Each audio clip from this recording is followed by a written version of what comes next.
असं बोलताना काल सांगितलं की संजय काकांनीच तुम्हाला उभं केलंय एक निवडणूक सोपी जावी म्हणून, खोटा पैलवान राजकारणातला असं म्हणून. त्यांच्या अजून लक्षातही आलेलं नाही त्यांना की महाविकास आघाडीचा अधिकृत उमेदवार मी आहे. महाविकास आघाडीतनं तुम्ही बाहेर पडलेला आहे, उद्या तुमच्यावर कारवाई होणार आहे.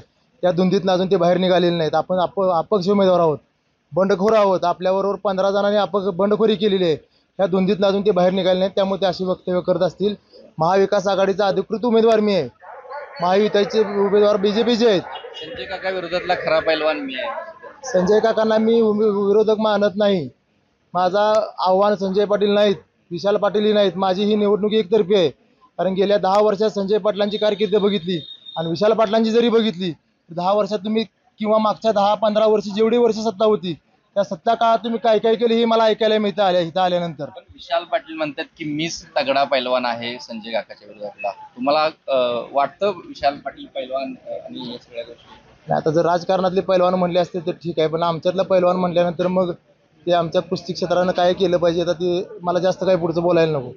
पण राजकारणातला पैलवान कुणाला म्हणायचं, कुस्तीतला पैलवान कुणाला म्हणायचं? आज तुम्हाला ज्या सांगली शहरामधनं ह्या 48 जागांची काँग्रेस पक्षाची तिकीटं वाटली जायची, त्यावर तुम्हाला आज तो पक्ष तुमची उमेदवारी देत नाही. मिळत नाही, त्यांनी प्रयत्न केले नाही असं नाही महाविकास आघाडीमुळे. पण आज तुम्हाला बंडखोरी करून अपक्ष लढावं लागते. त्यात तुमची राजकारणातले पैलवान आहात अजून काय आहे ते आता वेगळं काय सांगायला नको. पण या उमेदवारीमुळे मतविभाजन होईल असं काही शक्यता आहे का? याचा फायदा मी परवा दिवशी माघारी घेण्याची तारीख संपली. काल कवठेमहांकाळ तालुक्याचा पूर्ण दौरा केला. माझ्याही मनात ती शंका होती की महाविकास आघाडीमध्ये मतविभागणी होईल. पण आज असं चित्र तयार झालेलं आहे की भाजपची लोक सुद्धा आम्हाला महाविकास आघाडीवर मिसळायला लागले. कारण हा उमेदवार होत असला तर ती भाजपकडे जाणार होते.